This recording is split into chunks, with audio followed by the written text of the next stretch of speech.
sekarang konteksnya adalah ada dua hal nih. Apakah dalam saat tahajud kita bersamaan bisa meminta kepada Allah untuk menunjukkan jalan kebaikan dalam konteks istikharah dan juga taubat? Apakah ini harus dipisah satu-satu? Baik, saudariku yang baik, pertama, dalam konteks ini tahajud dulu pengertiannya adalah sholat yang ditunaikan di malam hari setelah Anda istirahat terlebih dahulu. Ya, saya ulang ya, sholat yang ditunaikan di malam hari setelah Anda istirahat terlebih dahulu. Jadi asalnya dari kata tahajjada yang tahajjud. Ya, tahajjada ya tahajjadu. Saya pahamkan tahajud dulu pertama, nanti baru kita isikan supaya mengerti dasarnya. Ya, saya lebih senang Anda memahami dibandingkan menghafal, walaupun menghafal itu baik ya. Jadi satu, kita ganti spidolnya dulu. Ya, dua, baru kita tuliskan. Nah, jadi yang pertama yang sering kita tulis dengan Latin seperti ini tahajud. Ya, itu bahasa Arabnya begini. Tahajud. Nah, ya. Tahajud. Nah, ini masdar dari kata tahajjada. Ya tahajjadu. Tahajjada ya tahajjadu. Ini kata kerjanya. Ini asalnya dari kata hajada. Nah, ya. Nanti ditambah ta dengan tad'if di sini. Jadi ada jimnya yang mati satu, ya, kemudian jim yang hidup. Wazannya tafa'ala ya tafa'alu. Tafa'ala. Ini formulasinya. Ini kenapa penting saya tuliskan, nanti saya jelaskan. Ya, asalnya fa'ala, nanti ditambah ta dengan tad'if ini. Nih, ta dengan tad'if. Nah, asal kata tahajud, akar kata yang paling utamanya, kalau saya sebutkan akar kata itu sebelum jadi hibrida, sebelum terderivasikan ya, jangan salah paham ya. Karena nanti kalau ada beberapa orang saya belajar ilmu sharaf tapi nggak mendalami ilmu lughah, nanti langsung simpulkan Ustadz salah tasrif tuh ya. Nah, itu beberapa yang coba kita ingin ingatkan. Ini adalah hajada. Hajada itu asalnya aktivitas yang dikerjakan setelah ya, beristirahat sejenak di malam hari. Setelah istirahat, setelah tidur lah sejenak ya, di malam hari. Misal Anda tidur misalnya jam 8 kan? Terus Anda bangun jam 1 ya, setelah Anda istirahat bangun jam 1 beraktivitas. Nah, itu asalnya hajada. Nah, kalau Anda ingin berusaha untuk bangun di malam hari, berusaha dengan sungguh-sungguh, misalnya pengen bangun nih di malam hari. Nah, Anda istirahat dulu, Anda set misalnya kan, ada alarmnya, ada macam-macam dan sebagainya. Nah, maka usaha yang sungguh-sungguh untuk mewujudkan sesuatu, di antara rumusnya di ilmu sharaf itu tambahkan ta.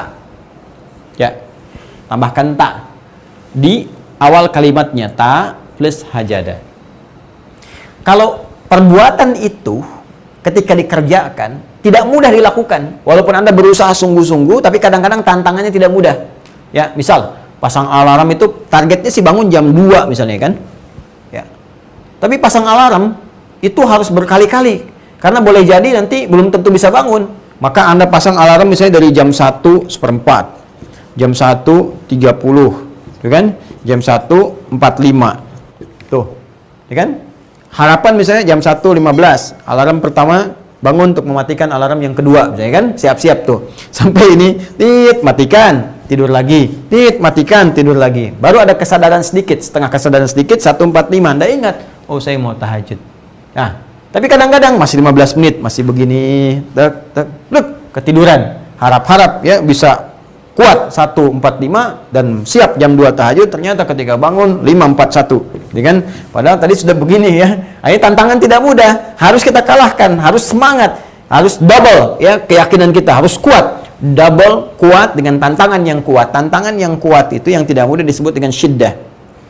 Sehingga azab itu kalau kencang kuat disebut syadid. Walahum adzabun syadidun ya. Ya, syadid itu kuat, kencang, dahsyat ya.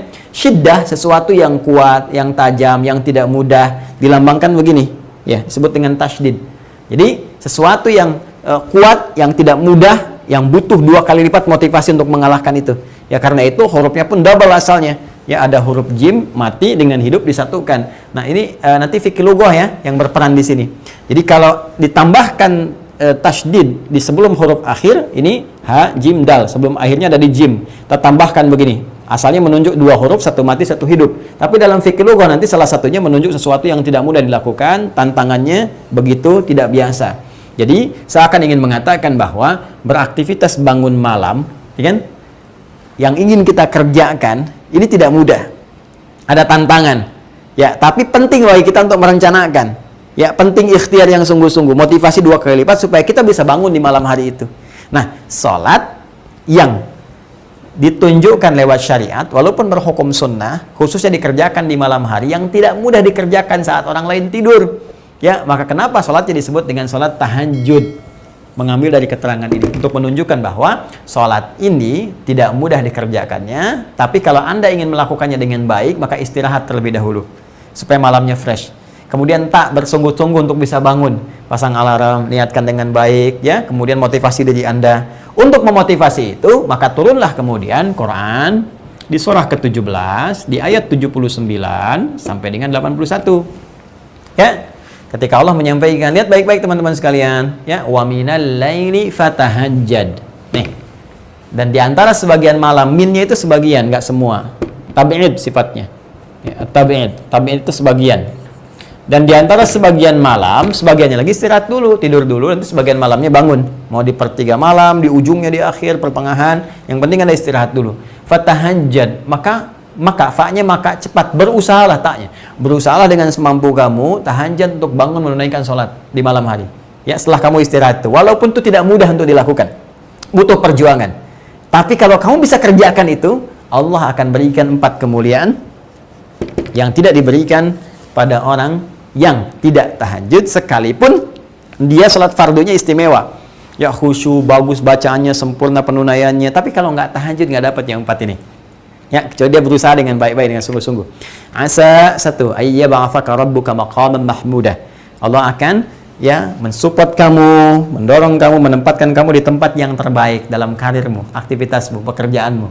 Ya, jadi ada makom saja, ada makom mahmudah, yang terbaik, yang orang pun paham bahwa itu memang tempatnya Anda. Orang senang dengan itu. Allah angkat yang terbaik. Nggak usah pakai nyogok, nggak usah pakai ini itu dan sebagainya. Anda diarahkan pada yang terbaik bagi maslahat hidup Anda. Ya. Wa qur rabbi adkhilni mudkhala sidqin, dan katakan, minta sama Allah supaya membimbing engkau mengawali setiap aktivitasmu. Dibimbing, Masya Allah. Anda skripsi, dibimbing dosen yang bagus, lancar. Anda hidup dibimbing Allah, apa yang tidak lancar? 3, wa akhrijni mukhrajas sidqin. Ya, dan minta kepada Allah, katakan minta supaya membantu Anda untuk memberikan solusi pada Anda keluar dari persoalan dengan jalan keluar yang terbaik. Gak usah nyogok, gak usah ini, gak usah itu, gak usah nyontek kalau ujian ini. Diberi jalan keluar. Setiap persoalan ada jalan keluar yang terbaik. Yang keempat, waj'alni min ladunka sultanan nasira. Minta kepada Allah supaya dilindungi, ya, dari segala orang-orang yang boleh jadi misalnya, mohon maaf, ya, ingin menyingkirkan Anda, menyungkurkan Anda, jahil kepada Anda dan sebagainya dalam kehidupan. Ya, ada tantangan yang harus dihadapi. Allah langsung yang menolong. Dan ini yang Nabi lakukan, karena Nabi itu Masya Allah rutin tahajudnya luar biasa, hamba yang paling takwa. Ya, dan ini ketika ayat ini diturunkan, salah satunya adalah untuk membebaskan Rasulullah dari kepungan. Ya, orang-orang 100 orang pemuda yang pada saat itu mengepung Nabi dan taruhannya nyawa pada saat itu. Ya, cuma karena Nabi itu punya risalah, kan Allah telah menetapkan, mereka kemudian ditutup pandangannya, dibuat ngantuk dan Nabi bisa bebas. Ya, wa qul ja'al haqq wa zahaqal batil innal batila kana zahuqa. Setelah itu semua kebaikan akan tampak, keburukan akan sirna. Jadi orang-orang yang tahajud, yang rajin, yang baik itu dijaga oleh Allah, sehingga kalaupun ada disoal oleh orang dan sebagainya akan ditampakkan entah saat itu atau kemudian hari bahwa dia ini orang baik. Keburukannya, orang-orang yang berbuat buruk akan ditampakkan, kemudian ditetapkan, dihilangkan, dan dia akan diangkat martabatnya oleh Allah Subhanahu wa taala dalam kebaikan. Nah, jadi sebetulnya dalam tahajud ini kalau kita sudah mintakan dan kerjakan dengan baik, tinggal diisi doa aja sebetulnya. Karena apa? Jaminan tadi sudah cukup, lebih dari cukup. Ya, tadi Anda istikharah, punya masalah apa? Ya, Anda bisa hadirkan di situ. Ya, dalam sujud Anda minta misalnya, ya, dalam bahasa hati Anda, ya Allah, tunjukkan kepada saya, ya Allah, jalan keluar dari apa yang ingin saya pilih ini. Karena Allah berjanji, wa akhriji mukhrajas sidqin. Ya, katakan, minta padaku, kamu mau punya masalah apa? Aku berikan, kata Allah, supaya dibimbing engkau keluar dari masalah itu. Anda ingin ada pilihan nih, pilih dilema di antara 2 cinta misalnya kan, mencintai si fulana dan mencintai si fulana. Ya, mencintai ibu Anda untuk merawatnya, mencintai dia yang sudah siap-siap di pernikahan, sementara dana terbatas. Ibu sakit misalnya, apakah harus dibantu atau support dia dulu? Ya, Anda minta petunjuk kepada Allah, itu dilema di antara 2 cinta. Ya, bisa aja pekerjaan, bisa macam-macam. Anda mana nih, ya Allah, minta petunjuk. Ya, Anda bisa mohonkan kepada Allah. Ya, jadi dalam sujud Anda. Nanti Allah bimbing wa akhrijni mukhraj sidqin. Sebelumnya adkhilni mudkhala sidqin. Nanti dibimbing, oh ini jalan keluar yang terbaik. Katakan pada ibu, support dengan baik. Katakan dulu pada calonmu ini, kan? Ya, siapkan dulu. Ya, ini ujian bagi kita untuk dilihat apakah kita bisa bakti kepada orang tua kita dan sebagainya. Aku khawatir kalaupun nanti menikah ternyata nggak ada nilai bakti di antaranya. Ternyata Anda dapatkan responnya, Masya Allah, misalnya kan, udah ibu dulu prioritaskan. Gampang itu kalau Allah menghendaki kita bersama. Kalau tidak, ya nanti Allah akan mengatur sesuatu yang terbaik. Misal, itu menunjukkan nilai kebaikan. Aku tunggu sampai ibu sembuh, itu luar biasa lagi. Ya, baik. Jadi ada hal-hal yang kita bisa dapatkan dan kita langsung mohon kepada Allah dalam kebaikan. Itu poinnya. Jadi sebetulnya persoalan meminta, jalan keluar dan sebagainya ada di sini sampai menempatkan pada karir yang terbaik. Nah, kecuali kalau Anda misalnya ingin spesifik malam harinya bangun, ya setelah Anda tunaikan yang tadi 2 rakaat dulu sampai Anda tutup dengan sebelum witir misalnya, Anda niatkan lagi untuk istikharah yang spesifik minta dengan bacaan dari Nabi misalnya, yang khusus spesifik mengarahkan Allahumma inni astaghfirulaka ya Allah, saya beristikharah kepadamu. Ya boleh di antara salah satu rakaatnya Anda mohonkan kepada Allah untuk langsung meminta.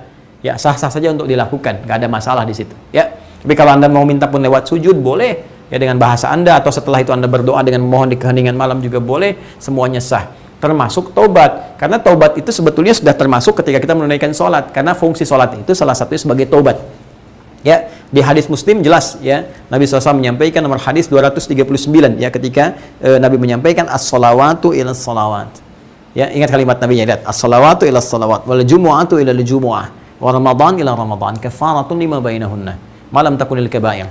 Salat satu ke salat yang lainnya, Jumat ke Jumat, Ramadan ke Ramadan. Kalau Anda hadir di situ, baru hadir aja tunaikan sholat misalnya kan di belakang imam, atau Anda sholat, itu sudah otomatis menggugurkan dosa-dosa kesalahan-kesalahan kita sepanjang bukan dosa besar. Ya, yang dimaksudnya dosa-dosa kecil yang nggak sengaja, salah lihat, salah dengar, kan, salah ucap dan sebagainya, itu gugur saat kita sholat otomatis. Nah, kalau kita saat bersamaan membaca bacaan sholat sambil menghayatinya, sambil minta ampun di situ, sudah diampuni oleh Allah dosa-dosa kita. Karena bacaan-bacaan sholat itu mengandung unsur-unsur taubat. Nggak percaya silakan. Begitu Anda takbir kan, Allahu Akbar, iftitah kan.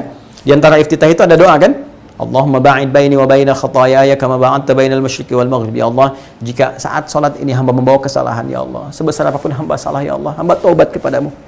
Hamba mohon ya Allah, jauhkan antara hamba dengan kesalahan hamba seperti Engkau jauhkan antara timur dengan barat. Hamba tidak ingin lihat lagi di akhirat ya Allah. Ya, karena semua akan ditampakkan di akhirat. Wa may ya'mal mithqala dzarratin khairan yarah wa may ya'mal mithqala dzarratin syarran yarah. Yang baik ditampakkan, yang buruk ditampakkan. Anda saat salat taubat sama Allah, minta supaya nggak ditampakkan, dijauhkan sejauh timur dan barat yang nggak pernah ketemu. Allahumma naqqini minal khataaya kama yunaqqa thawbul abyadhu minad danas. Ya Allah, kalau kesalahan saya begitu banyak ini ya Allah. Ya Allah, seperti noda ya Allah yang banyak lumurannya, maka mohon ya Allah bersihkan seperti noda dibersihkan. Ya, Allahumma ghsilni bil ma'i was salji wal barad. Kalau perlu gunakan air yang dingin, maksudnya ya Allah, gunakan apapun ya Allah yang bisa membersihkan dosa-dosa saya. Tunjukkan saya rahmat-Mu ya Allah, bimbing saya untuk kembali kepadamu dalam kebaikan.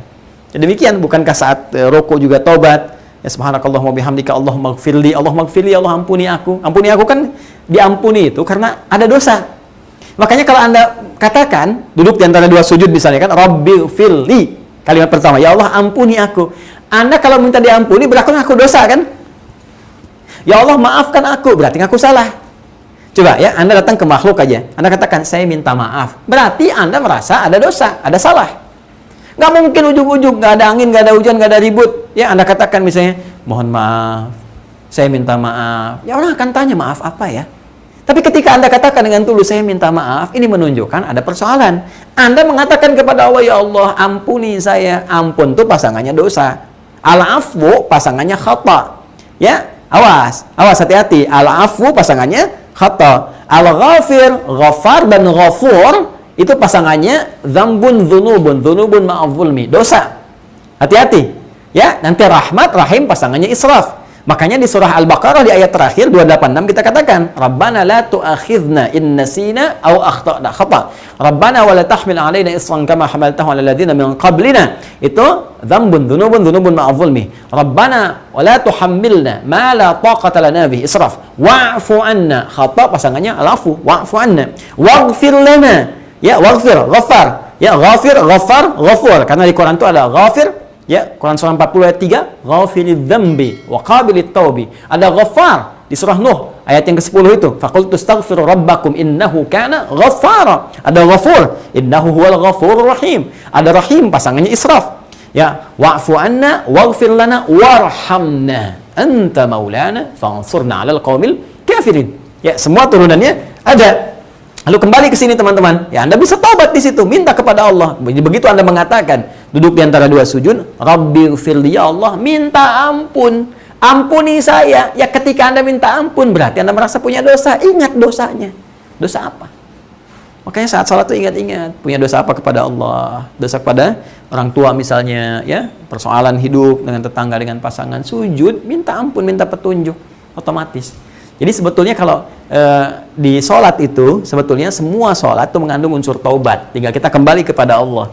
Jadi setiap dalam keadaan kita sholat. Tapi kalau Anda ingin khususkan misalnya, boleh nggak Ustadz? Ya Anda tinggal berwudu, teman-teman sekalian, datang, sholat misalnya, sholat wudu di situ, waktu duha, sholat duha, di situ sambil bertobat kepada Allah, minta jalan-jalan kebaikan, minta petunjuk dan sebagainya. Karena semua sholat itu mengandung unsur tobat. Sedangkan istikharah memang ada spesifik untuk istikharah itu dari Nabi SAW. Kalau memang perkaranya sangat khusus sekali, sampai harus disebutkan dengan lafadznya itu ada. Tapi kalau Anda ingin bawa dengan nuansa yang langsung dalam tahajud, dalam sholat biasa pun, jadi kalau tahajud waktunya cuma malam, kalau istikharah nggak dibatasi dengan waktu. Jadi Anda bisa siang, bisa malam, bisa sore misalnya, dalam kondisi-kondisi tertentu ya, yang bisa dibenarkan untuk menunaikan sholat, Anda bisa lakukan.